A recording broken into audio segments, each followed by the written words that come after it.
আসসালামু আলাইকুম। প্রিয় শিক্ষার্থীরা, সবাই কেমন আছো? আশা করি সবাই অনেক ভালো আছো।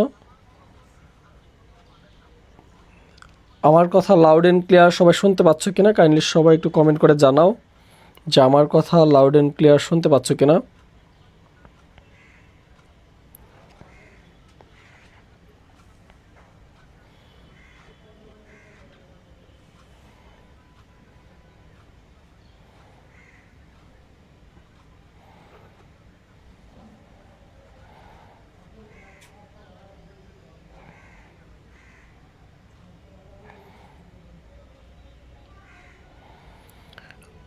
সবাই একটু দ্রুত খাতা কলম নিয়ে বসো।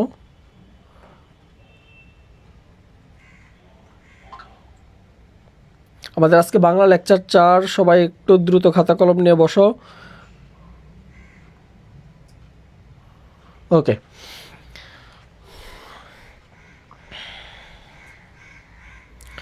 যারা যারা যুক্ত হচ্ছে সবাই একটু আমাকে জানাও যে আমার কথা লাউড অ্যান্ড ক্লিয়ার শুনতে পাচ্ছ কিনা। অনেকে লিখছে আসসালামু আলাইকুম। হ্যাঁ, ওয়ালাইকুম আসসালাম। তোমার বন্ধুরা যারা আছে তোমাদের সাথে ক্লাস করতেছে তাদেরকে একটু মেনশন দিয়ে দাও যেন ক্লাসে উপস্থিত হতে পারে। ওকে, আমরা বেশি দেরি করবো না, আমরা শুরু করে দিচ্ছি। কারণ তোমরা মনে রাখবা জাস্ট টাইম যেটা আছে, যদি সৃষ্টিকর্তা প্রদত্ত কোনো সমস্যা না থাকে আমরা ওই টাইমেই ক্লাস নেওয়ার চেষ্টা করি। যদি ইনকেস কোনো সমস্যা হয় সেক্ষেত্রে জানিয়ে দিই, 2 মিনিট 5 মিনিট যদি এদিক সেদিক হয়। তো তোমাদেরকে সবসময় মাথায় রাখতে হবে আমাদের যে রুটিন আছে ওই রুটিনের 5 মিনিট আগেই তোমরা ফেসবুকে আসবে এবং খাতা কলম নিয়ে বসে যাবা। যেমন 11টায় আমাদের ক্লাস, সকাল 11টায় ক্লাস যেটা আছে সেটা তোমরা 10:50 প্রিপারেশন নিয়ে নিবা যে ক্লাসে ঢুকবো। ওকে, তো সবাই লিখছে আসসালামু আলাইকুম। হ্যাঁ, সবার সালাম গ্রহণ করছে, ওয়ালাইকুম আসসালাম। বাট কি লিখছো? বাসে আসি স্যার, নেট প্রবলেম। হ্যাঁ ভাই, তুমি তাহলে রেকর্ড ক্লাসটা করে নিও, যদি এখন সম্ভব হয় করো তাহলে ভালো হয়, আর না হলে রেকর্ড ক্লাস করে নিও। আর এখন ক্লাস করলেও সমস্যা নেই, তোমার নোট করা লাগবে না, কোনো কিছু করা লাগবে না, কারণ আমি ক্লাস শেষে আমার সম্পূর্ণ ক্লাসের নোটটা তোমাদেরকে আমি শেয়ার করে দিই। সো যারা যারা যুক্ত হয়েছ সবাই একটু ঝটপট আমাকে জানাও সবাই কি রেডি। সবাই রেডি হলে আমি 1 2 3 বলে শুরু করি। ওকে, ফাইন। আমাদের আজকে ক্লাস হচ্ছে বাংলা ফার্স্ট পেপারের মানব কল্যাণ, তাহারই পরে মনে রেইনকোট, এই 3টা গদ্য এবং পদ্যের উপর আমাদের ক্লাস। তো এই গদ্য এবং পদ্যগুলো আমাদের খেয়াল রাখতে হবে যে আমরা বেসিক, সবার প্রথমে কথা হচ্ছে যে এগুলো আমাদের মূল বইটা আগে পড়ে নিতে হবে। মূল বইয়ের বিকল্প নাই, মূল বই টেক্সট পড়তে হবে। মানব কল্যাণ তুমি আগে প্রবন্ধটা ভালো করে পড়তে হবে, তাহলে আমার ক্লাসের সাথে তুমি সামঞ্জস্য পাবা। তারপরে মানে কবিতাটাও সেম, তুমি একইভাবে নিজে আগে টেক্সট পড়বা। কারণ তুমি যখন, আমি গত ক্লাসও বলছি, তোমরা আমাদের রুটিন দেওয়া আছে, যে রুটিনে যেদিন ক্লাস হবে যেটা, সেই টপিক্সে তুমি আগে বাসায় পড়বা, প্রিপারেশন নেবা। তাহলে কী হবে, আমার কথার সাথে তোমার কথাগুলো রিয়েলাইট হবে, তুমি ধরতে পারবা, বুঝতে পারবা। আর যদি এরকম হয় যে না আমি তোমাকে পড়াই দেবো, এই চিন্তা ভাবনা থাকে, এই টেন্ডেন্সি থাকে, তাহলে তুমি আমি পড়াই যতটুকু দিচ্ছি অতটুকুই শিখলা, কিন্তু এর বাহিরে প্রশ্ন আসলে কিন্তু তুমি শিখলা না। তাই তোমাদেরকে আমি বলবো যে আমি যে টেক্সটটা পড়াবো সেই টেক্সটটা তুমি আগে থেকেই বাসায় একদিন পড়বা। ওকে, তো শিক্ষার্থীরা সবাই একটু খাতা কলম নাও, আমরা এখনই শুরু করছি ইনশাল্লাহ।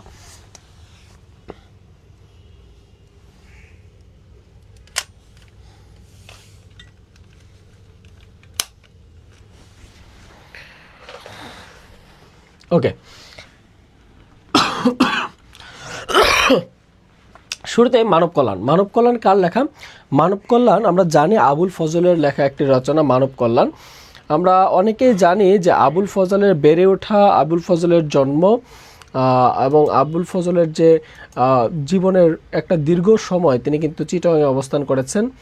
আর চিটাগাংয়ে আমরা জানি যে চিটাগাংয়ে আরেকটা দিকে হচ্ছে আমাদের এই ডক্টর মোহাম্মদ ইউনূসও কিন্তু চিটাগাংয়ে একটা দীর্ঘ সময় ছিলেন, যার কারণে চিটাগাংয়ের মানুষের দৈনন্দিন জীবনের যে দারিদ্রতা, কষ্ট, নিপীড়ন, এই বিষয়গুলো তার মস্তিষ্কে ভালোভাবে নাড়া দেয়। এবং পরবর্তীতে, এই তোমরা কী রিয়েক্ট দিচ্ছ, এংরি রিয়েক্ট দিচ্ছ কেন? বুঝলাম না, কোনো সমস্যা? হ্যাঁ, ওয়ালাইকুম আসসালাম। হ্যাঁ, সবার সালাম গ্রহণ করছি, ওয়ালাইকুম আসসালাম।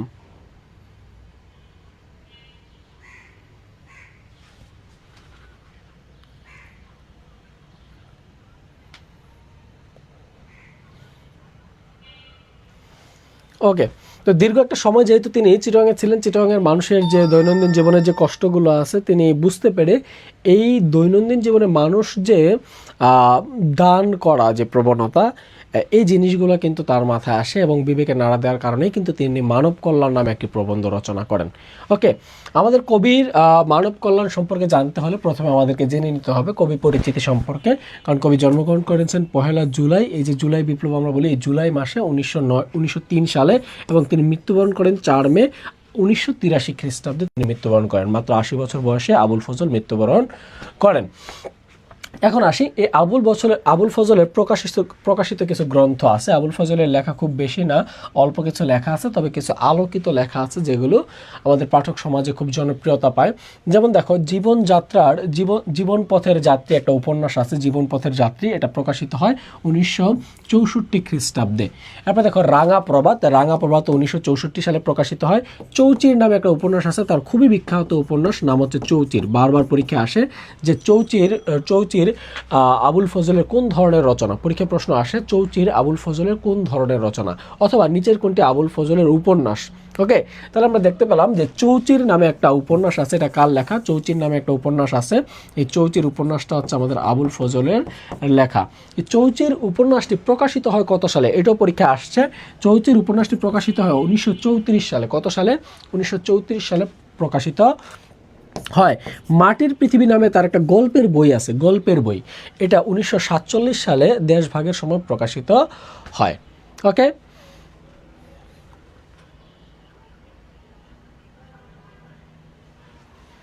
পড়াশোনা স্লো হয়ে গেছে? পড়াশোনা স্লো হয়ে গেলে পড়াশোনায় একটু ঝালাই দাও। আর আমরা তো রেগুলার ক্লাস নিচ্ছি, ক্লাসে যে পড়াগুলো দিচ্ছে সে পড়াগুলো পড়ো, এক্সামগুলো দাও, পড়াশোনা আবার স্পিড চলে আসবে। ওকে, মৃতের আত্মহত্যা নামে তার একটা গল্প গ্রন্থ আছে। তার বিখ্যাত একটা শ্রেষ্ঠ, মানে আমাদের আবুল ফজলের শ্রেষ্ঠ গল্প হচ্ছে আয়েশা নামে একটা গল্প আছে, এটা হচ্ছে তার শ্রেষ্ঠ গল্প। ওকে, তার আরও কিছু গল্প গ্রন্থ বা গ্রন্থ আছে, সেগুলো হচ্ছে সাহিত্য সংস্কৃতি জীবন একটা প্রবন্ধ আছে, সমাজ সাহিত্য রাষ্ট্র একটা প্রবন্ধ আছে, শুভ বুদ্ধি নামে তার একটা বিখ্যাত গল্প আছে, তারপর হচ্ছে সমকালীন চিন্তা নামে প্রবন্ধ আছে, রেখাচিত্র নামে একটা তার দিনলিপি আছে, সফরনামা নামে একটা দিনলিপি আছে, দুর্দিনের দিনলিপি নামে একটা দিনলিপি আছে, প্রদীপ ও প্রত্যঙ্গ নামে একটা প্রবন্ধ আছে।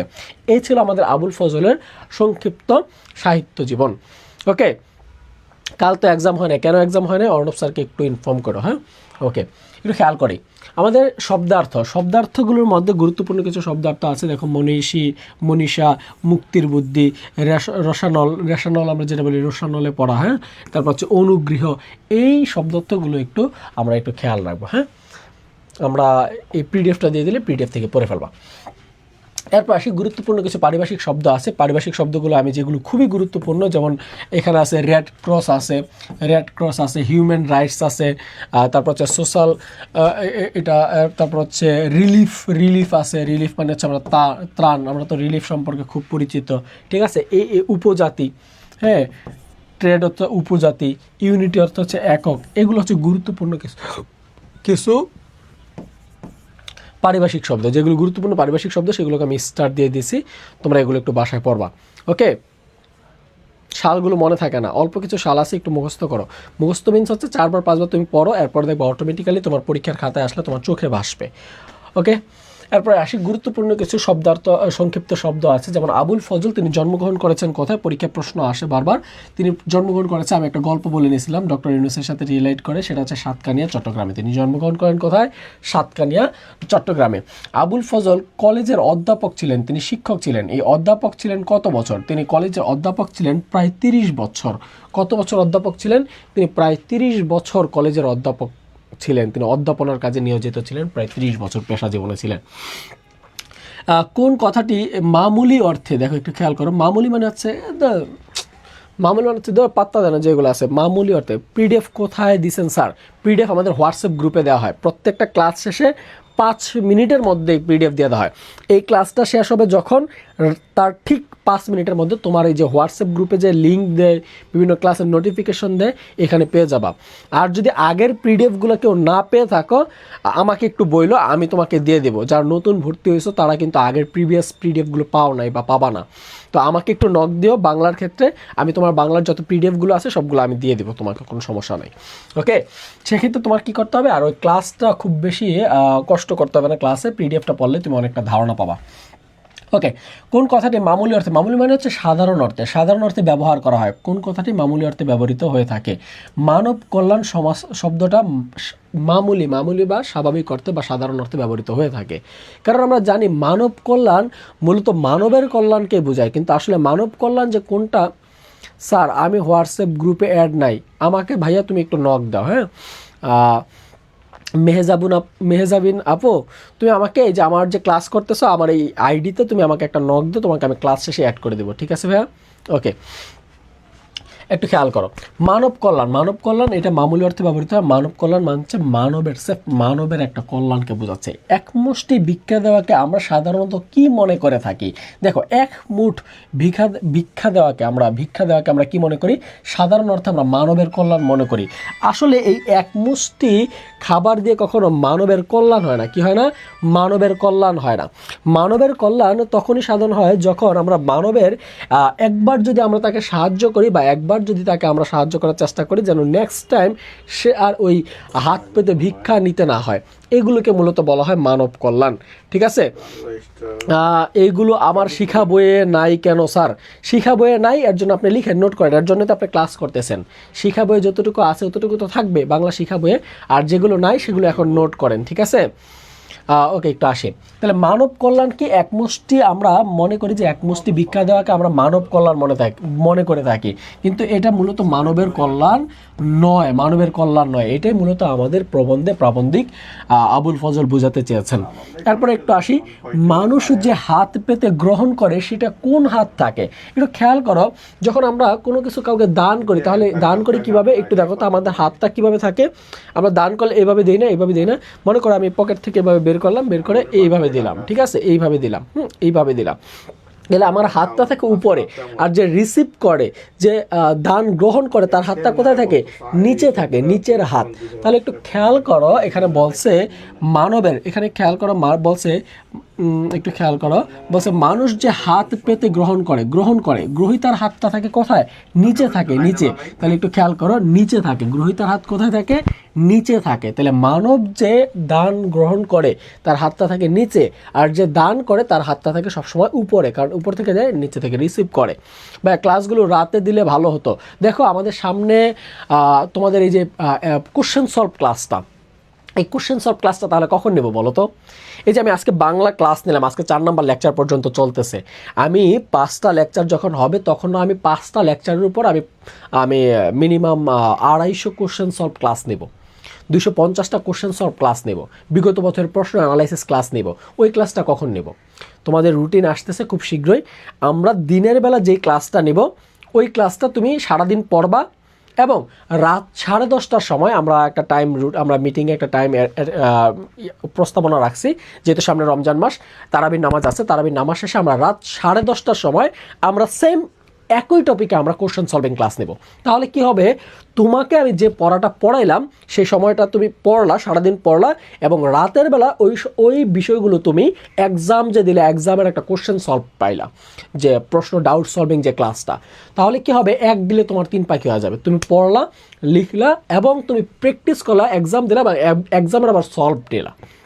ওকে, তো আমরা এর জন্য মূলত আমাদের দিনের বেলা হচ্ছে আমাদের প্রাইভেট ব্যাচের ক্লাসগুলো থাকবে, এবং কোশ্চেন সলভিং ক্লাস থাকবে রাতের বেলা। আমি কি বুঝাইতে পারছি সবাইকে? ওকে, সেক্ষেত্রে একটু দেখো যে আমি বলছি মানুষের যে হাত পেতে গ্রহণ করে তার হাতটা থাকে নিচে, আর মানুষ যে দেয় বা দাতা থাকে তার হাতটা থাকে উপরে। এরপর দেখো, অনুগ্রহকারী আর অনুগৃহীতের মধ্যে কোন দিক থেকে তফাৎ? একটু খেয়াল করো, অনুগ্রহকারী আর হচ্ছে এই যে গৃহীতের মধ্যে কোন দিকে পার্থক্য থাকে? সেটা হচ্ছে মনুষ্যত্ব ও মানব মর্যাদার। একজন সে দান করে, আরেকজন সে দান রিসিভ করে। তারাবির জন্য তেলাওয়াত করতে হয়, খতম তারাবি পড়িয়ে ক্লাস করা সম্ভব না। তুমি খতম তারাবি পড়বা, পড়ার পরে আইসা বৈশা বৈশা বা শুয়ে শুয়ে তুমি ক্লাসটা করবা, রিভিশন। তোমার তো শুয়ে শুয়ে তুমি ক্লাস করতে পারতেছো, বা তুমি রেস্ট নিতে নিতে ক্লাস করবা, কোনো সমস্যা নাই। কিন্তু আমরা যারা টিচাররা আছি তারা কিন্তু আমরা তোমার ক্লাসের জন্য স্লাইডও বানানো লাগবে। ইভেন আমরা কিন্তু রোজার মধ্যে দাঁড়ায় থেকে ক্লাস নিব, মানে দাঁড়ায় থেকে নামাজ পড়ার পর দাঁড়ায় থেকে আমরা ক্লাস নিব। তাহলে আমি যদি একটা বিশ্ববিদ্যালয়ে পড়াশোনা শেষ করার পর দাঁড়াই থেকে ক্লাস নিতে পারি, চিল্লাইতে পারি অনর্গল, তুমি কি কানে ইয়ারফোন দিয়ে একটু শুয়ে শুয়ে শুনতে পারবা না? তুমি এখনো বিশ্ববিদ্যালয়ে চান্স পাও নাই। তুমি চান্স না পেয়ে তোমার ক্ষুধাটা থাকা বেশি দরকার ছিল আমার মনে হয়।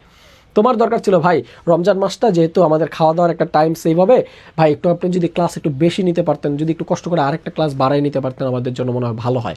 এই কথাটা আমি তোমাদের থেকে ডিজার্ভ করতাম। কিন্তু তোমরা চাচ্ছ যে আমরা আরও ক্লাস কম নেই। তা আমরা তো চাইবো ফাঁকি দেওয়ার জন্য, কিন্তু তোমাদের দরকার ছিল ভাই আপনি আরও ক্লাস বেশি নেন। এই কথাটা তোমাদের থেকে আসার দরকার ছিল। ওকে, ঠিক আছে, আমাদের দায়িত্বশীল জায়গা থেকে আমরা তোমাদের জন্য যথেষ্ট চেষ্টা করব। তারপর তোমরা চান্স পাইলে ভাইদেরকে জানাবা, ঠিক আছে? ওকে, একটু খেয়াল করো, জাতির যৌথ জীবন আর যৌথ চেতনার প্রতীক কি? জাতির এই যে জাতি বানানটা অনেকে দীর্ঘিকার দিয়ে লেখে, মনে রাখবা জাতীয় বানানে দীর্ঘইকার আর জাতি বানানে হ্রস্বইকার। জাতির যৌথ জীবন আর যৌথ চেতনার প্রতীক কি? যৌথ চেতনার প্রতীক হচ্ছে রাষ্ট্র। রাষ্ট্র, ওকে। রাষ্ট্রের বৃহত্তম দায়িত্ব কি? জাতিকে আত্মমর্যাদা সম্পন্ন করা। আমরা মূলত রাষ্ট্রগুলো আমাদের যে আমাদের যে রাষ্ট্রগুলো আছে,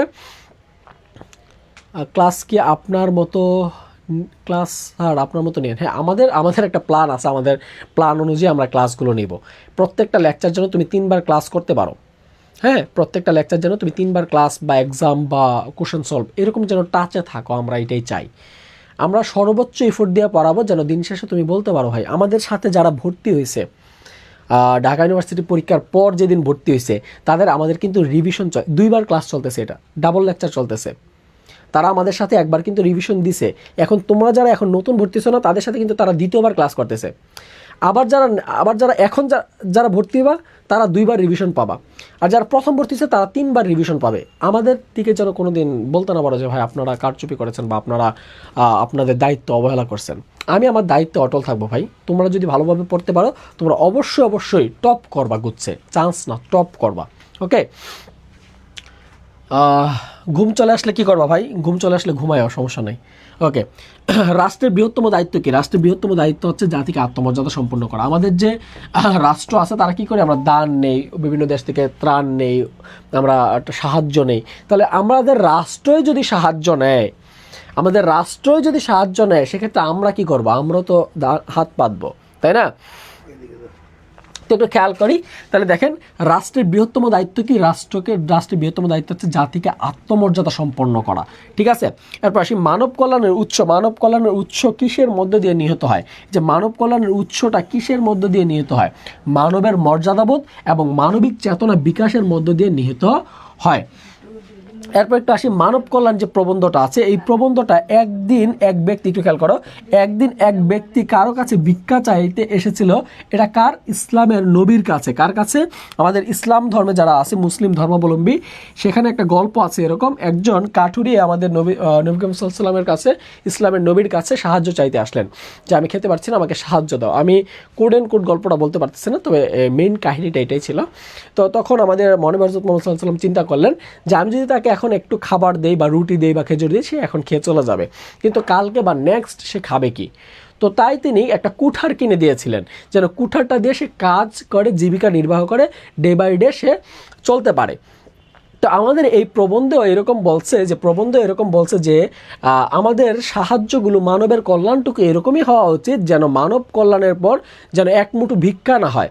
এক মুঠো ভিক্ষা দিলে সে এক মুঠোই খাবে, কিন্তু এরকম একটা কিছু করে দেওয়া হোক মানবের কল্যাণের জন্য, যেন সে আর দ্বিতীয়বার যেন কারো কাছে হাত পাততে না হয়, সে যেন আরও মানুষকে দিতে পারে। এটাই হচ্ছে মূলত মানবের কল্যাণ।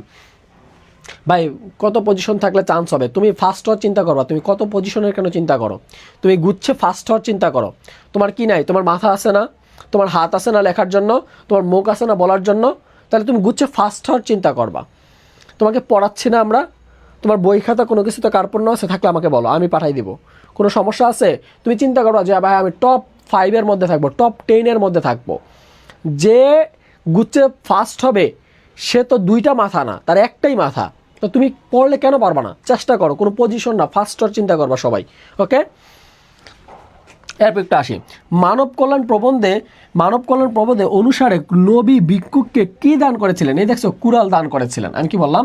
কুড়াল, কুঠার বা কুড়াল একই জিনিস। তো কুড়াল দান করেছিলেন মানব কল্যাণ প্রবন্ধে। নবী করিম সাল্লাল্লাহু আলাইহি ওয়াসাল্লাম বা হযরত মুহাম্মদ সাল্লাল্লাহু আলাইহি ওয়াসাল্লাম কি দান করেছিলেন? তিনি মূলত কুড়াল দান করেছিলেন। কি দান করেছিলেন? কুড়াল দান করেছিলেন। মুখস্থ টপিকগুলো কখন দিবেন? আজকে রাতে দিব। মুখস্থ টপিকগুলো একটা একটা করে পার্ট দিব, তোমরা এগুলো পড়বা, বা যারা শিক্ষা বই আছে শিক্ষা বই থেকে পড়তে পারো।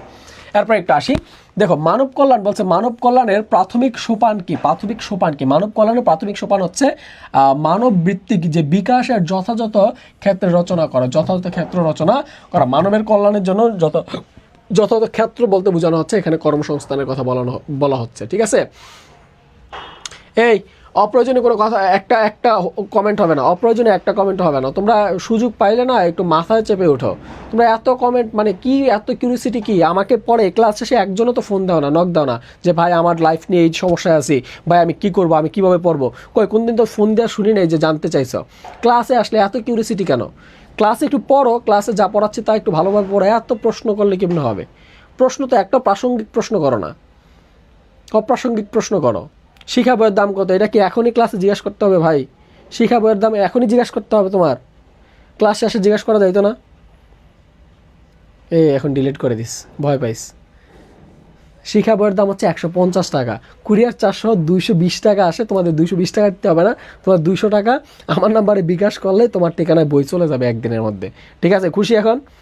হ্যাঁ সরি ভাই, ঠিক আছে সরি, আমিও সরি, তোমাদের সাথে খারাপ ব্যবহার করছি। ঠিক আছে, বাঙালি তো ভালোভাবে বললে নিতে পারে না, একটু মাঝে মাঝে একটু লবণ টবণ দিয়ে বলতে হয়। ক্লাসে তোমরা কথা বললে তোমাদের লস ভাই, আমার মুখ দিয়ে যত বেশি কথা বের হবে তোমাদের লাভ, আর তোমাদের মুখ থেকে যত বেশি কথা বের হবে তোমাদের সময়গুলো মাইনাস হবে। আমাদের একটা নির্দিষ্ট টাইম থাকে, এই টাইমের মধ্যে আমরা ক্লাস শেষ করি। তুমি যদি বেশি কথা বলো তাহলে তোমার সময়টা বেশি লাগবে, আমার সময়টা কম হবে, কারণ সময় তো একটাই। ওকে, আমরা একটু আসি মানব কল্যাণ প্রাথমিক সোপান রচনার দায়িত্ব কার? প্রাথমিক সোপান রচনার দায়িত্ব হচ্ছে সমাজ এবং রাষ্ট্রের। মানবের যে কল্যাণ হবে তার এই সোপান কে করবে? রাষ্ট্র করবে এবং সমাজ করবে, সোসাইটি করবে। এরপর আসি মানুষের ভবিষ্যৎ জীবনের সূচনা হয় কোথায়? পরিবারের মাধ্যমে তার ভবিষ্যৎ জীবনের সূচনা হয়। একটা পরিবার ডিসাইড করে যে তার সন্তান, তার বাচ্চা, তার ফ্যামিলির মেম্বাররা কোথায় অবস্থান করবে, এগুলো পরিবার ডিসাইড করে। বিভিন্ন ক্ষেত্রে অনেক সময় সমাজ, এই পরিবার থেকে সমাজ হয়, সমাজ থেকে রাষ্ট্র হয়।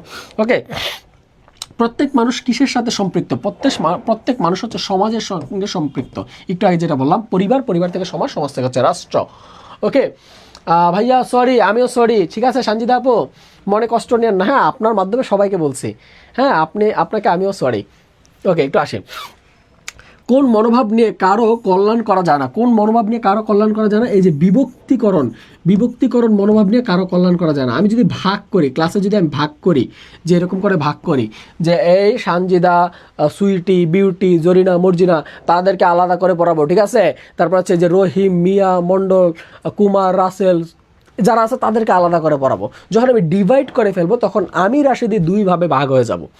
আমি হয়তো কোনো জায়গায় একটু বেশি এফোর্ট দিব, কোনো জায়গায় হয়তো একটু কম এফোর্ট দেবো, আর কোনো জায়গায় হয়তো একটু বেশি পড়াবো, কোনো জায়গায় একটু কম পড়াবো। কারণ আমি মানুষ যেহেতু, তার মানে আমার মাথা থেকে যে বিষয়গুলো বা তথ্যগুলো বের হবে সেগুলো কিন্তু ডিভাইড হয়ে যাবে, ভাগ হয়ে যাবে, ইভেন অনেক জায়গায় অনেক কিছু ল্যাকিংস হয়ে যাবে।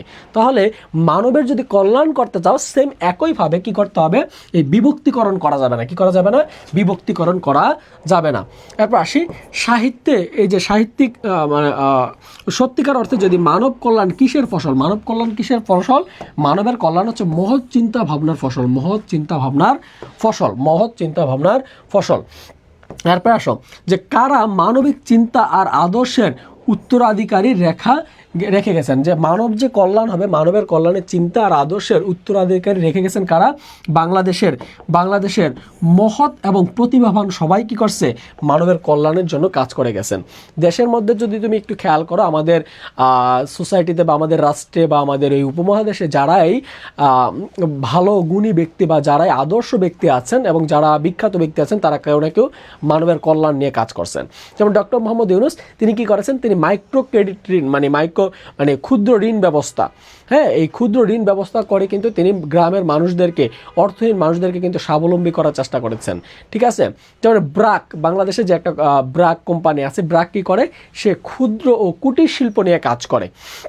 গ্রামের মানুষের এই ক্ষুদ্র কুটির শিল্পগুলো কী করে, সে গ্রামের মানুষদের দিয়ে বানিয়ে সেগুলো আমাদের শহরে বিভিন্ন বিপণীতে বা শপিং মলগুলোতে তারা কিন্তু বিক্রি করে থাকে। তো এইগুলোর মাধ্যমে কিন্তু তারা কি করছে, কর্মসংস্থান তৈরি করছে। তুমি যত যাই গালি দাও, কিন্তু ব্র্যাককে তুমি ফেলে দিতে পারছো না। তুমি যে বিকাশ আমাকে টাকাটা পাঠাচ্ছ, এটাও কিন্তু তারা একটা কল্যাণমূলক কাজ করেছে। তোমার সিরাজগঞ্জ থেকে, রংপুর থেকে আইসা তো আমাকে টাকা দেওয়া পসিবল ছিল না। এগুলো কি সোসাইটির এক একটা কল্যাণকর কাজ। ওকে, এগুলো কারা করছে? এগুলো বাংলাদেশের মহৎ প্রতিভাবান সবাই মূলত এই মানবের কল্যাণের জন্য কাজ করেছে। ওকে, এখন একটু খেয়াল করি, মহৎ প্রতিভাবান উত্তরাধিকারী আমরা কি করতে পারিনি? আমরা মূলত জীবনের প্রয়োগ, এবং আমরা কি করতে পারিনি? আমরা মূলত জীবনের প্রয়োগ করতে পারিনি। জীবনে কি করতে পারিনি? এই যে মানব কল্যাণ, এটাকে প্রয়োগ করতে পারিনি। এরপর একটু খেয়াল করো, কারা মানবিক চেতনার উদ্যত্ত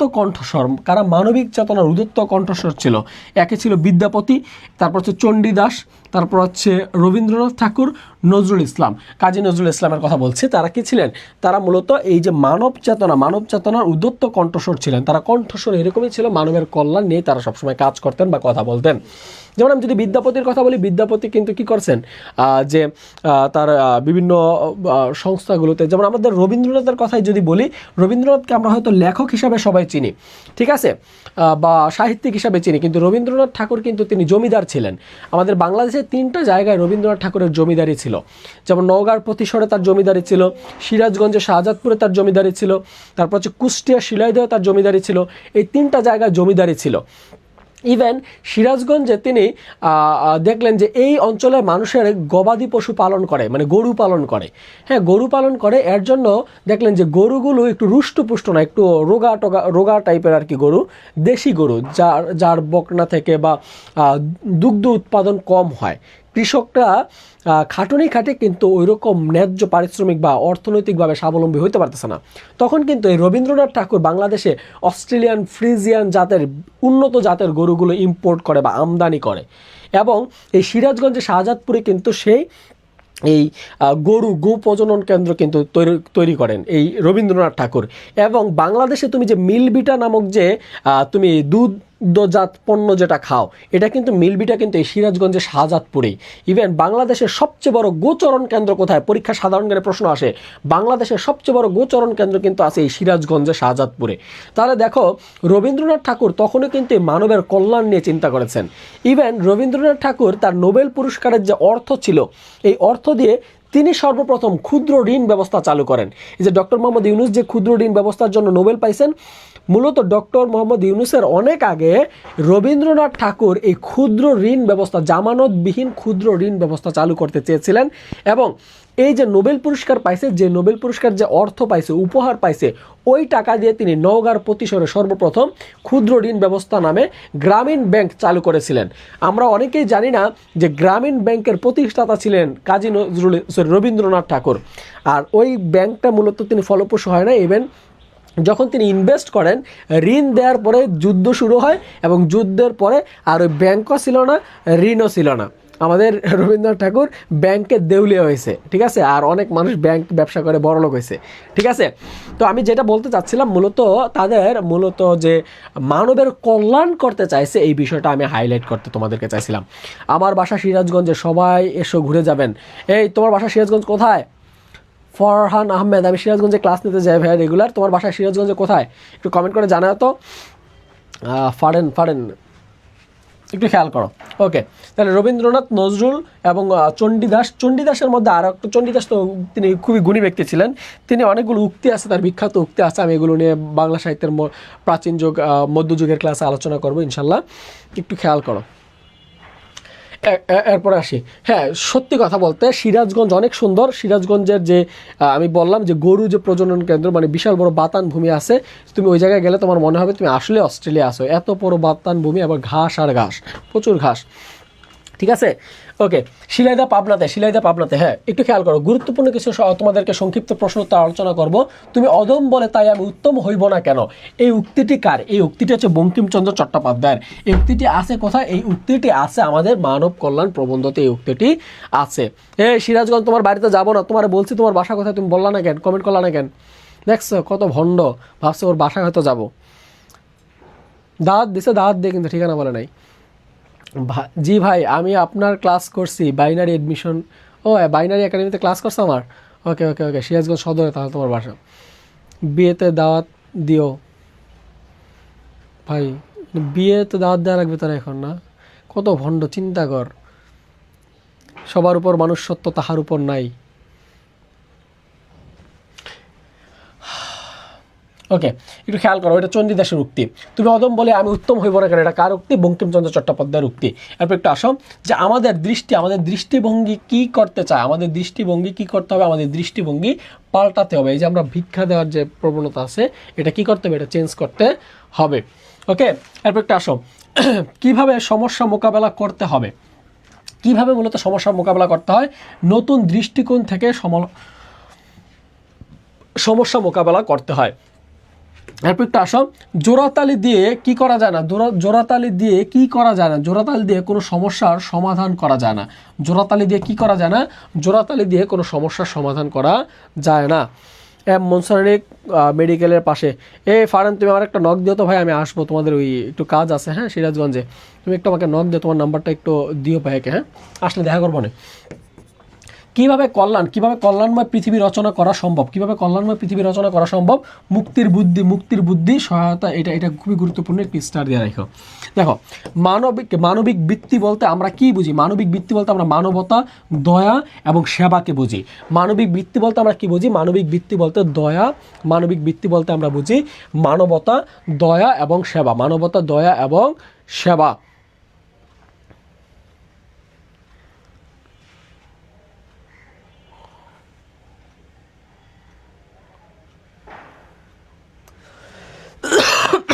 তারপর একটু আসো, একমুষ্টি ভিক্ষা দেওয়াকে আমরা কি মনে করে থাকি? একমুষ্টি ভিক্ষা দেওয়াকে আমরা মানব কল্যাণ মনে করে থাকি, এটা আগে আমরা বলছি।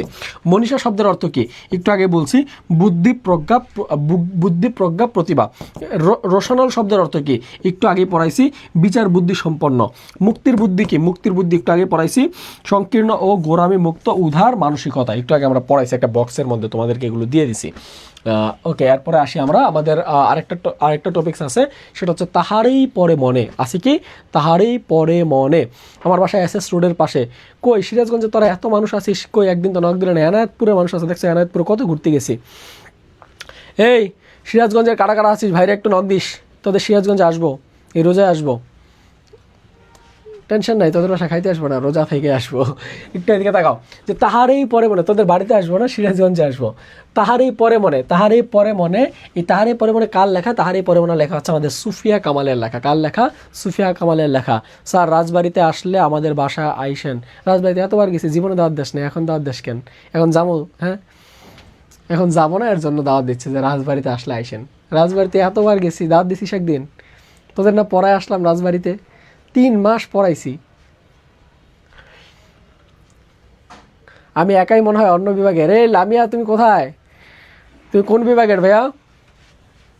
তুমি একা কোন বিভাগে ভাইয়া? পাবনা আসলে পাগলাগারদে পরিদর্শন করে যান। আমি গেছি পাগলাগারদে 2 বার গেছি।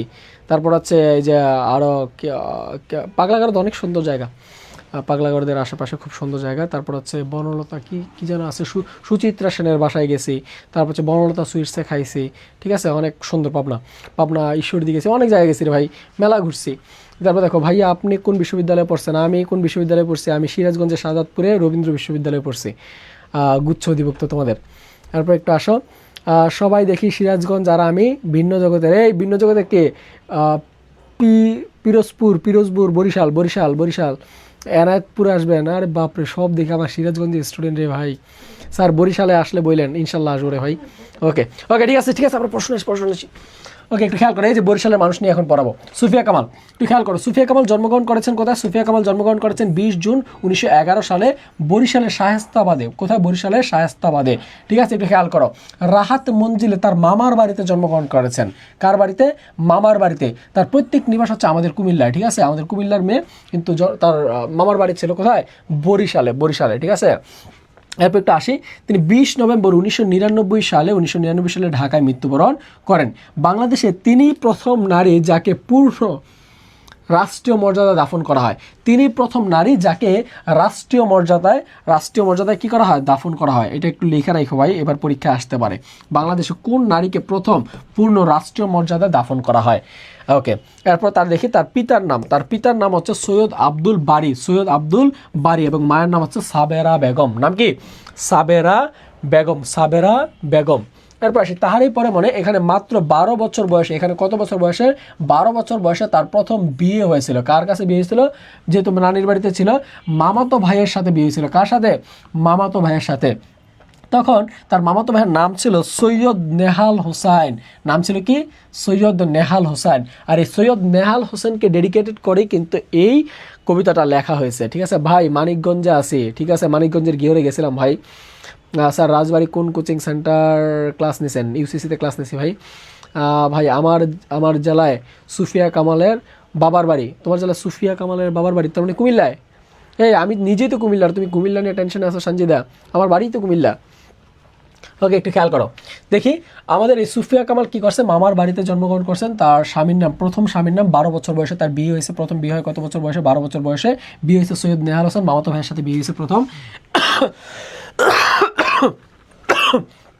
মামাতো ভাইয়ের সাথে বিয়ে হওয়ার কারণে তখন তার নাম হয় সুফিয়া এন হোসেন। সুফিয়া এন হোসেন। এই এন থেকে হচ্ছে নেহাল, এন থেকে কি? নেহাল, আর হোসেন থেকে হচ্ছে হোসেন। মূলত নাম ছিল নেহাল হোসেন। নেহাল হোসেন নাম ছিল কি? নাম ছিল নেহাল হোসেন। নাম ছিল নেহাল হোসেন। পরে ফোন দিচ্ছি ক্লাসে। মামানি পরে ফোন দিচ্ছি।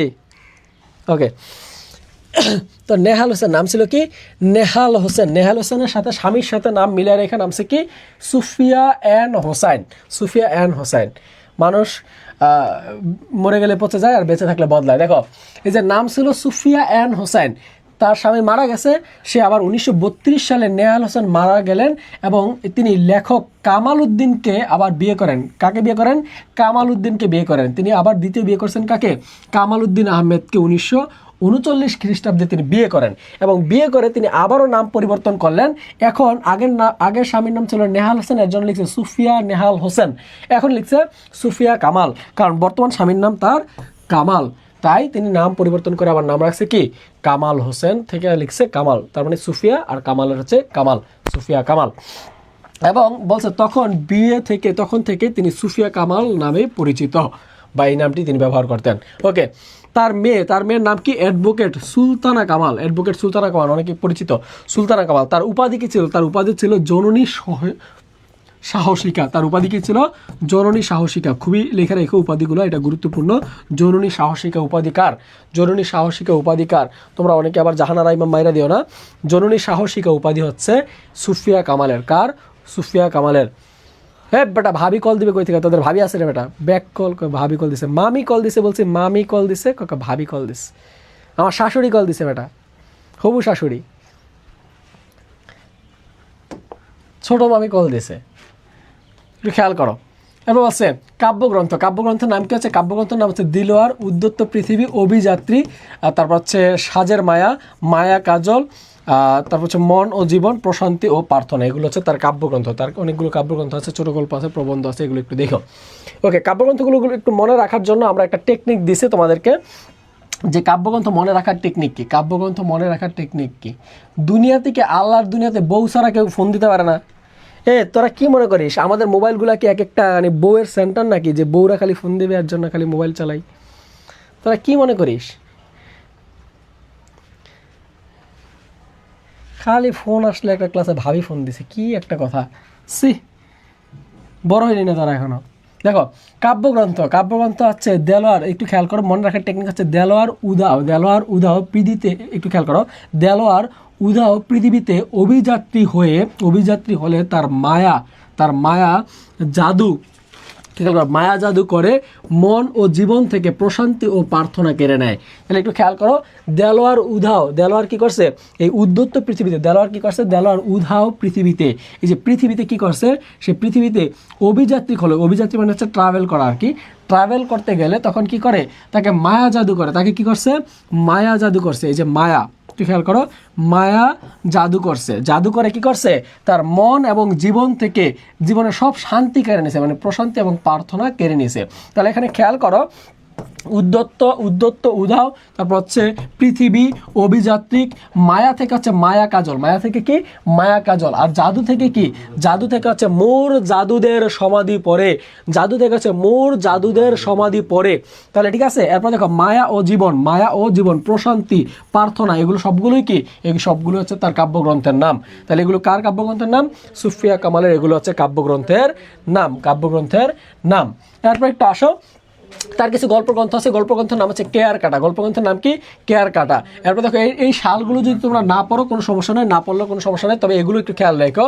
ভ্রমণ কাহিনী হচ্ছে সোভিয়েতের দিনগুলো, তার স্মৃতিলিপি আছে ৭১-এর ডায়েরি, মনে রাখবা ৭১-এর দিনগুলি হচ্ছে জাহানারা ইমামের লেখা, ৭১-এর দিনগুলি লিখছেন কে, জাহানারা ইমাম, আর ৭১-এর ডায়েরি লিখছে কে, ৭১-এর ডায়েরি লিখছে, ৭১-এর ডায়েরি লিখছে কে, সুফিয়া কামাল, সুফিয়া কামাল, একটু খেয়াল করো, সুফিয়া কামাল লিখছে ৭১-এর ডায়েরি, আর জাহানারা ইমাম লিখছে কি ৭১-এর দিনগুলি, এই জিনিসটা একটু খেয়াল রাখবা। এরপর দেখো আত্মজীবনীমূলক গ্রন্থ, আত্মজীবনীমূলক গ্রন্থ কি, একালে আমাদের কাল, একালে আমাদের কাল, এটা হচ্ছে আত্মজীবনীমূলক গ্রন্থ। শিশুতোষ গ্রন্থ, বাচ্চাদের জন্য একটা গ্রন্থ আছে ইতল বিতল, ইতল বিতল, আরেকটা হচ্ছে নল ও কিশোরের দরবার, নল ও কিশোরের দরবার, দুইটা খুব বিখ্যাত গ্রন্থ, ইতল বিতল এটা খুবই বিখ্যাত। এরপর দেখো অনুবাদ গ্রন্থ হচ্ছে সাজের মায়া, অনুবাদ গ্রন্থের নাম কি, সাজের মায়া। এরপর খেয়াল করো, আরেকটা হচ্ছে সুমে কি, যে রুশ ভাষায় যেটা অনুবাদ করছিল, এগুলো হচ্ছে অনুবাদ গ্রন্থ। যে বল শেভনি, এটা হচ্ছে অনুবাদ গ্রন্থ, এগুলো হচ্ছে তার অনুবাদ গ্রন্থ। এরপর আসে সুফিয়া কামাল 50টারও বেশি পুরস্কার পাইছে। সুফিয়া কামাল কয়টা পুরস্কার পাইছে, 50টারও বেশি পুরস্কার পাইছে। কুস্তির কেউ আসো, 50টা, এই বলছি আল্লাহর হস্তে আমি বলছিলাম যে ক্লাসে উল্টাপাল্টা কমেন্ট করিস না, এই যে ক্লাসের মাঝখানে এত দুনিয়ার প্রশ্ন কেন রে ভাই, তোরা সুযোগ পাইলেই খালি কমেন্ট করো, সুযোগ পাইলেই খালি কমেন্ট করস। কুষ্টিয়া যে এখন কমেন্ট করবি তার প্রত্যেকের দেশ বাড়িতে যায় মাইরে দিয়ে আসবো। সুফিয়া কামাল 50টারও বেশি পুরস্কার লাভ করে, এত কষ্ট করে ক্লাস নিচ্ছে আর ক্লাসে এসে দুষ্টামি করতেছে। খেয়াল করো, সুফিয়া কামাল 50টারও বেশি পুরস্কার পান, এর মধ্যে গুরুত্বপূর্ণ পুরস্কারগুলো কি প্রত্যাখ্যান করেন। দেখুন এই যে তার হচ্ছে বাংলা একাডেমি পুরস্কার, বাংলা একাডেমি পুরস্কার হচ্ছে 1962-তে পাইছে। সোভিয়েতের দেখো এই যে গুরুত্বপূর্ণগুলো আমি স্টার দিয়ে রাখছি, তার হচ্ছে নাসির উদ্দিন স্বর্ণ পদক, তারপর হচ্ছে বেগম রোকেয়া পদক, তারপর হচ্ছে যা স্বাধীনতা পুরস্কার, এইগুলো খুব গুরুত্বপূর্ণ, এগুলো খুব গুরুত্বপূর্ণ, যেগুলো আমি স্টার দিয়ে রাখছি, এগুলো একটু ভালোভাবে পড়বা, পারলে একটু শালটা পইরা নিও, যেগুলো স্টার দিয়ে আছে, আর বাকিগুলো এমনি পইরা যায়, কোনো সমস্যা নাই। ওকে, গুরুত্বপূর্ণ সংক্ষিপ্ত প্রশ্ন দেখো, তাহারই পরে মনে এটি কোন ধরনের কবিতা, এটা হচ্ছে সংলাপ নির্ভর কবিতা। এটা কেমন কবিতা, সংলাপ নির্ভর। পরীক্ষায় প্রশ্ন আসছে কোন কবিতা সংলাপ নির্ভর, কোন কবিতা কথোপকথন আছে, কথোপকথন আছে কোন কবিতায়, এই যে তাহারে পরে মনে কবিতাতে দুইজন ডায়লগ বা কথা বলে, কবি এবং কবিভক্ত দুইজন কি করে, দুইজন কথা বলে। ওকে, এরপর একটু আসো, তাহারে পরে মনে কবিতা, তাহারে পরে মনে কবিতাটি কোন কাব্যগ্রন্থ থেকে নেওয়া হয়েছে, এটা হচ্ছে সোর্স বা উৎস। আমি বলছিলাম কোন কোন জায়গা থেকে প্রশ্ন হয়, কবিতাটি নেওয়া হয়েছে সাজের মায়া কাব্যগ্রন্থের অন্তর্ভুক্ত, এটা সাজের মায়া কাব্যগ্রন্থ থেকে নেওয়া হয়েছে, সাজের মায়া কাব্য থেকে নেওয়া হয়েছে। ওকে, এরপর দেখো কবিতাটিতে বাতাবি লেবুর ফুল ফুটেছে কথা, বাতাবি লেবুর ফুল ফোটার কথা জানানো হয়েছে, তাহলে কোন লেবু, বাতাবি লেবুর ফুল ফোটার কথা জানা হয়েছে। শীত ঋতুতে কি হয়, শীত ঋতুতে গাছের পাতা ঝরে যায়, শীত ঋতুতে কি হয়, গাছের পাতা ঝরে যায়। তারপর দেখো উত্তরী শব্দের অর্থ কি, উত্তরী শব্দের অর্থ হচ্ছে চাদর। অখল শব্দের অর্থ কি, অখল শব্দের অর্থ হচ্ছে অলক্ষ্য বা দৃষ্টির অগোচরে, মানে হচ্ছে চোখের আড়ালে, ঠিক আছে, চোখের আড়ালে বা দৃষ্টির আড়ালে, লুকায় লুকায় যেটা করো তোমরা ওইটা, বুঝছো, তো এগুলো হচ্ছে দৃষ্টির আড়ালে। এবার দেখো মাঘের সন্ন্যাসী চলে গেছে, মাঘের সন্ন্যাসী চলে গেছে কোথায়, এই মাঘের সন্ন্যাসী চলে গেছে পুষ্পের দিগন্তের পথে, পুষ্প শূন্য দিগন্তের পথে। কহিল সে স্নিগ্ধ আখি তুলি, এই যে কহিল সে স্নিগ্ধ আখি তুলি, এটা কে বলছে, এটা কার কথা, পংক্তিটিতে বলা হয়েছে কবির কথা। কবি কিসের বুকে গন্ধ নেই বলে, মাধবীর বুকে গন্ধ নেই। তাহলে কবি যে বলছিল কিসের বুকে গন্ধ নেই, কবি যে এটা হচ্ছে আরেকটা লাইন এখান থেকে শুরু হয়েছে, এখানে কবির মুখের কথা ছিল। এরপর দেখো কিসের বুকে, কিসের বুকে গন্ধ নেই, মাধবীর বুকে গন্ধ নেই, মাধবীর বুকে গন্ধ নেই। কবির প্রথম স্বামী মারা গেছেন কত সালে? কবির প্রথম স্বামী মারা গেছে 1932 সালে, আর বিয়ে করছে, দ্বিতীয় বিয়ে করছে 1939 সালে। কবি যে দুইটি মাসের নাম উল্লেখ করেছেন সেটা হচ্ছে মাঘ এবং ফাল্গুন মাসের কথা বলা হয়েছে। দুটি ঋতুর কথা উল্লেখ করছে কবিতায়, সেটা হচ্ছে শীত এবং বসন্ত। পরীক্ষা এগুলো আসে যে তাহারে পরে মনে কবিতাতে কোন দুটি মাসের কথা উল্লেখ আছে, তাহারে পরে মনে কবিতায় কোন ঋতুর কথা উল্লেখ আছে, তাহলে কোন ঋতু? শীত এবং বসন্ত ঋতু উল্লেখ আছে। আর মাস যদি হয় তাহলে মাঘ এবং ফাল্গুন মাসের কথা উল্লেখ আছে।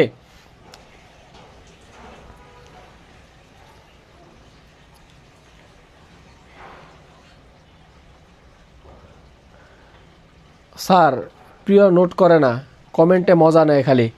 বলছি না যে কমেন্ট করবি তার বাসায় যা মাইরা আসমো, তোদের কি লজ্জা শরম নাই? তাও কমেন্ট করিস।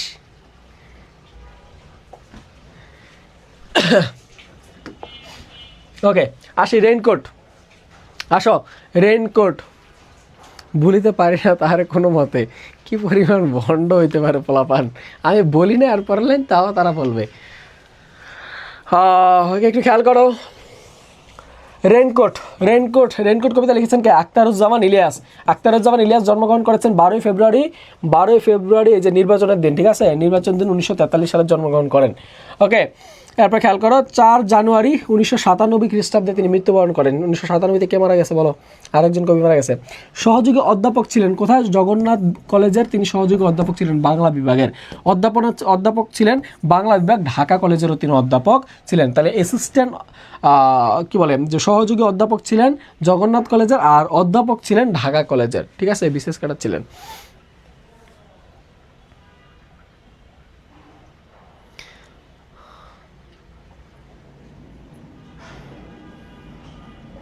একাত্তরের ডায়েরি সুফিয়া কামালের, আর 71-এর দিনগুলো হচ্ছে জাহানারা ইমামের। ওকে, দেখো এই যে তার দুইটা বিখ্যাত উপন্যাস আছে, একটা নাম হচ্ছে চিলেকোঠার সেপা, একটা হচ্ছে খোয়াবনামা। দুইটা 1000% ইম্পর্টেন্ট, 1000% ইম্পর্টেন্ট। পরীক্ষা প্রশ্ন আসে, চিলেকোঠার সেপাই কোন ধরনের রচনা? চিলেকোঠার সেপাই কার রচনা? খোয়াবনামা কার রচনা? আখতারুজ্জামান ইলিয়াসের লেখা, এগুলো উপন্যাস। তার রচিত কিছু গল্পগ্রন্থ আছে, দুধে ভাতে উৎপাত, দোজখের ওম, জাল স্বপ্ন, স্বপ্নের জাল, আর একটা হচ্ছে অন্য ঘরে অন্নসর। 4টা গল্পগ্রন্থই বিখ্যাত, 4টাই কি বিখ্যাত। রেইনকোট পরতে ভালো লাগে আমার।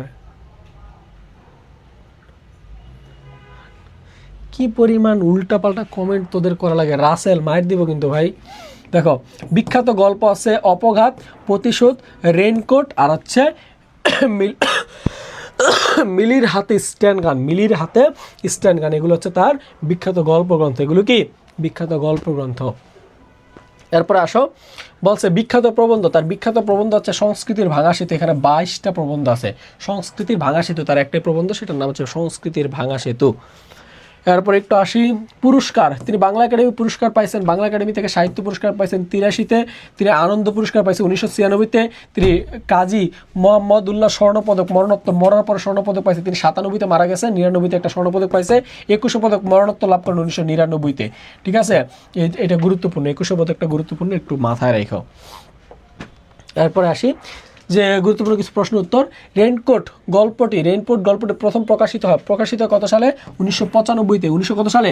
95-তে। রেইনকোট গল্পের প্রেক্ষাপট কি ছিল? প্রেক্ষাপট ছিল 1971 সালের মুক্তিযুদ্ধ। 1971 সালের মুক্তিযুদ্ধ ছিল এটার প্রেক্ষাপট। নুরুল হুদা একজন সাধারণ ভীতু প্রকৃতির মানুষ ছিলেন। কেমন মানুষ ছিলেন? এই যে নুরুল হুদা একজন সাধারণ প্রকৃতির ভীতু মানুষ ছিলেন। তিনি মুক্তিযুদ্ধ শ্যালকের রেইনকোট পরেন। কার রেইনকোট পরেন? পরীক্ষায় প্রশ্ন আসছে যে রেইনকোটটি কার ছিল? রেইনকোটটির অরিজিনাল মালিক কে ছিলেন? সেটা ছিলেন নুরুদ্দিনের শালা। ওকে, এরপর একটু আসি। এর ফলে তার মধ্যে উষ্ণতা, সাহস ও দেশপ্রেম জেগে ওঠে। তিনি এমনিতেই কী প্রকৃতির মানুষ? এই নুরুল হুদা ছিলেন ভীতু প্রকৃতির মানুষ, কিন্তু শালা হচ্ছে মুক্তিযোদ্ধা। এই শালকের শ্যালক, ঠিক আছে, বউয়ের ভাই, ঠিক আছে, শ্যালক কী করছে? শ্যালকের একটা রেইনকোট আছে, সে মুক্তিযোদ্ধা। ওই রেইনকোট পরার মধ্যে তার নিজের মধ্যে কী পাইছে? নিজের মধ্যে সাহস পাইছে, উষ্ণতা পাইছে, একটু উষ্ণতা পাইছে, আর হচ্ছে দেশপ্রেম জেগে উঠছে, ঠিক আছে। দেখো গল্পটিতে এই অনুভূতির প্রকাশ ঘটেছে। এরপর একটু আসি আখতারুজ্জামান ইলিয়াস সর্বশেষ গল্প গ্রন্থের নাম কি? আখতারুজ্জামান ইলিয়াসের সর্বশেষ গল্পের নাম হচ্ছে জাল স্বপ্ন স্বপ্নের জাল। এটা কিন্তু পুরোটা একটা গল্পের নাম, জাল স্বপ্ন স্বপ্নের জাল, জাল স্বপ্ন স্বপ্নের জাল, জাল স্বপ্ন স্বপ্নের জাল। গ্রন্থের সংকলন করা হয়েছে কি? এই গ্রন্থটি সংকলিত হয়েছে সর্বশেষভাবে। এটি তার প্রথম, দেখো একটু খেয়াল করো, এটি তার প্রথম প্রকাশিত এবং শেষ প্রকাশিত গল্পগ্রন্থ। শেষ দেখো, আখতারুজ্জামান শেষ গল্পগ্রন্থের নাম হচ্ছে জাল স্বপ্ন স্বপ্নের জাল। এটি তার প্রথম প্রকাশিত হয়েছিল এবং শেষ গল্প ছিল। এরপর একটু আসো, ট্রান্সপারেন্সি শব্দের অর্থ কি? ট্রান্সপারেন্সি আমরা অনেক সময় বলি যে তার লেনদেন ভালো না, লেনদেনকে বলা হয় ট্রান্সপারেন্সি, মানে হচ্ছে স্বচ্ছতা। কি? স্বচ্ছতা। প্রথম লাইন কি ছিল? এই গল্পের প্রথম লাইন কি ছিল? এই গল্পের রেইনকোট গল্পের প্রথম লাইন কি ছিল? ভোর রাত থেকে বৃষ্টি হচ্ছে, ভোর রাত থেকে বৃষ্টি হচ্ছে। রেইনকোট গল্প একটা কি? রেইনকোট গল্প ছিল একটা ছোট গল্প। কি ছিল ভাই? রেইনকোট গল্প ছিল একটা ছোট গল্প। রেইনকোট গল্পের নামকরণ করা হয় কিভাবে? অত্যন্ত, একটু খেয়াল করো, অন্তর্নিহিত তাৎপর্য অনুসারে। রেইনকোট গল্পের নামকরণ করা হয় কিভাবে? অন্তর্নিহিত তাৎপর্য অনুসারে। ওকে, রেইনকোট গল্পে একটু খেয়াল করো, বৃষ্টি নিরোধক, দেখো বৃষ্টি নিরোধক ঢিলা ডালা জামার নাম হচ্ছে কি? রেইনকোট। বৃষ্টি পানি যেন না ঢুকে এরকম ঢিলা ডালা জামার নাম হচ্ছে রেইনকোট, বা এটার আরেকটা নাম আছে সেটা হচ্ছে বর্ষাতি। গল্পে রেইনকোট আসল মালিককে, রেইনকোটের আসল মালিক হচ্ছে এই যে নুরুল হুদার শালা মিন্টু ছিল রেইনকোটের মালিক। ওকে, এরপর একটু আসি যে গল্পে একটু খেয়াল করো, গুরুত্বপূর্ণ প্রশ্ন উত্তর এখানে রেইনকোট গল্পের। আখতারুজ্জামান ইলিয়াস রেইনকোট গল্পে রেইনকোট মূলত প্রতিবাদ ও সাহসের প্রতীক হিসাবে দেখিয়েছেন। কিসের প্রতীক? প্রতিবাদ এবং সাহসের প্রতীক।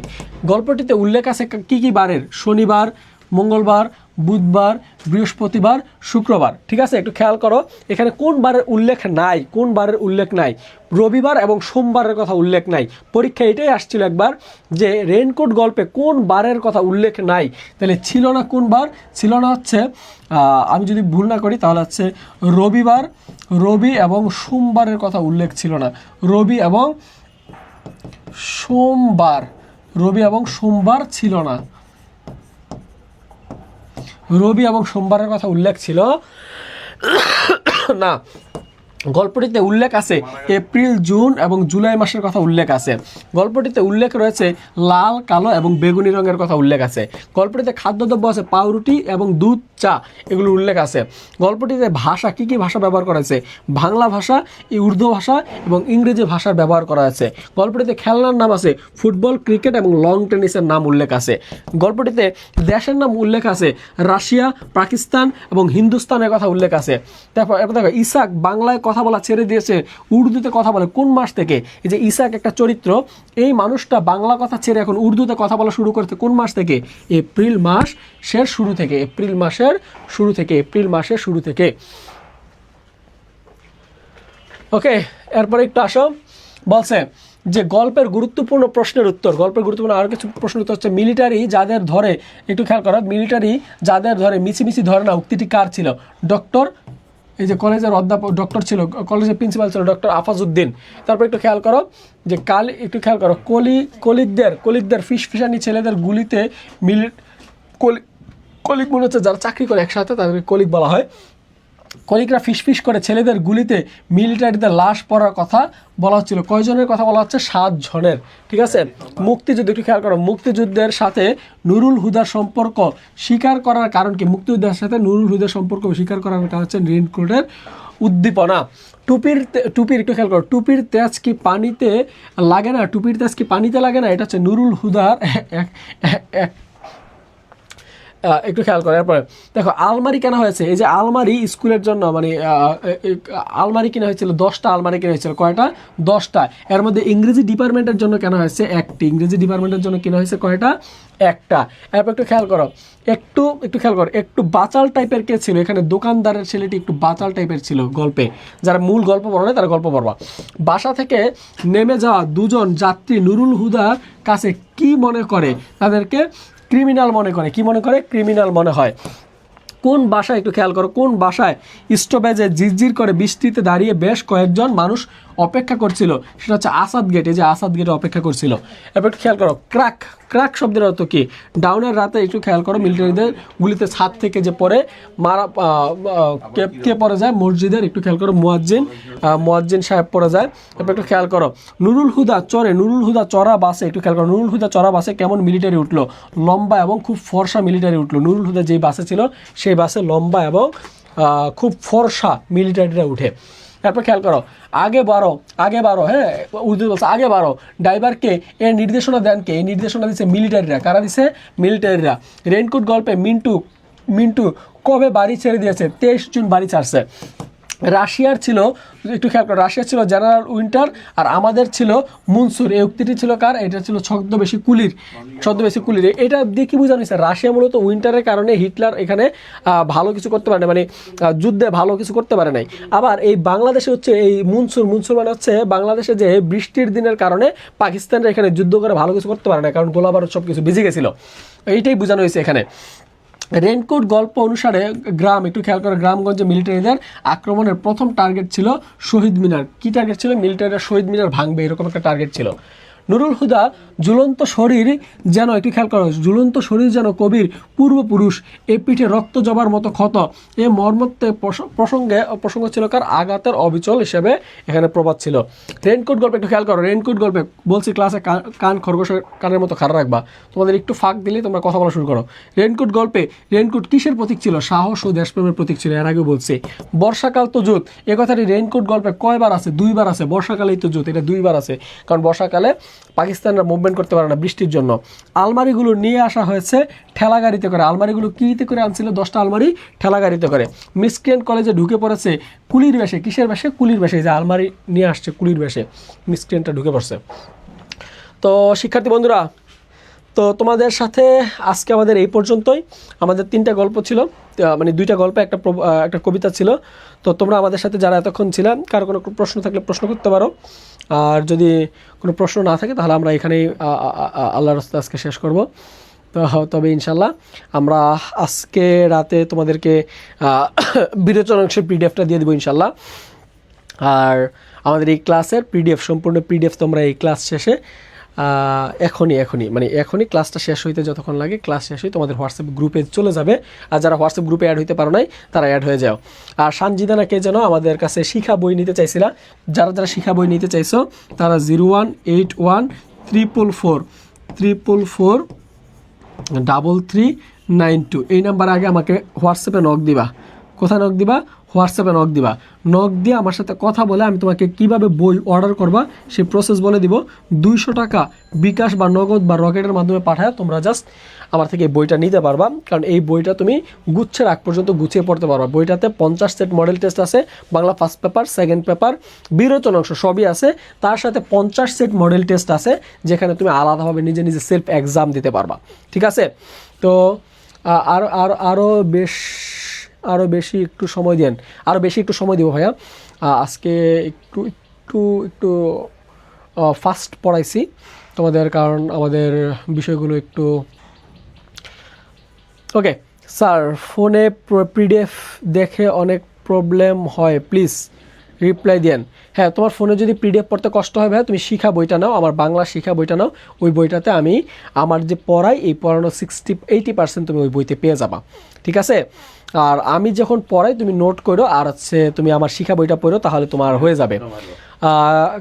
কাল রাতে ক্লাস হয় নাই। হ্যাঁ, কাল রাতে ক্লাস হয় নাই, কারণ আমাদের ক্লাসের একটা রুটিন হচ্ছে, এটা 10:30 থেকে আমাদের ক্লাসগুলো হবে, রুটিন ওয়াইজ হবে। সব পড়া শেষ।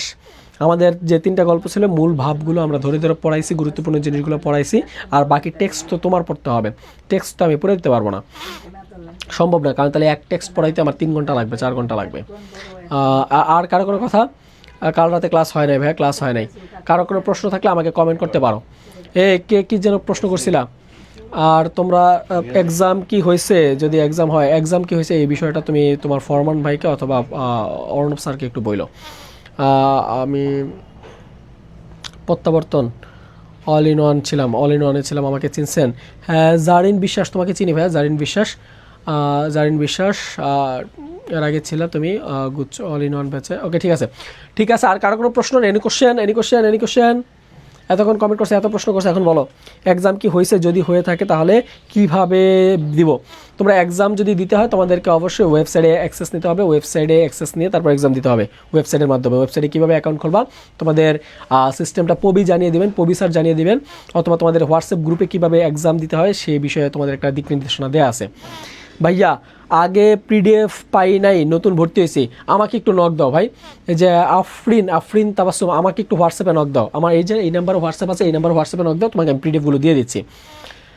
মেঘনাদবধ কবিতাটা বুঝাই দেন। মেঘনাদবধ কবিতা নাই, মেঘনাদবধ কাব্যগ্রন্থ, আর কবিতার নাম হচ্ছে বিভীষণের প্রতি মেঘনাদ, উল্টাপাল্টা খালি বলে। আজ ক্লাস হবে কিনা আমি বলতে পারতেছি না, শিওর না। যদি হয় তুমি একটু খেয়াল রাখো, হইলে হয়তো 9টা বা 10:30টায় ক্লাস হইতে পারে, একটু খেয়াল রাখো, সঠিক বলতে পারতেছি না। না, আজকে আমার ক্লাস হবে না। স্যার কি লিখছো? আর কারো কোনো কোশ্চেন? Any question?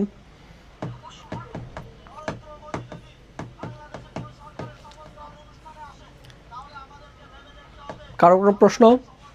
আর কারো কোনো কিছু জানতে মন চায়? আজকে কী বার, এরকম জানতে মন চাচ্ছে? স্যার আমার চিনেন? তোরে চিনি, তুই দুষ্ট, আমার অফলাইন ব্যাচের স্টুডেন্ট। পোলাপান বাসন না কে কি পজিশনে কি হবে তা নিয়ে আগে চিল্লাচ্ছে, মাথা গরম করে দিচ্ছে। হ্যাঁ, মাথা গরম করলে মাথা গরমে ঠান্ডা করো পানি দিয়ে। ভাই তোরা থাম, ভাইয়ের কথা শোনেন। হ্যাঁ আমি বলছি, আমার যা বলার আমি বলে ফেলছি, আমার যা বলার বলছি, এখন তোমাদের কথা শোনার জন্য আমি কমেন্টের জন্য দাঁড়াইছি, আর 20 সেকেন্ড শুনবো তোমাদের কথা।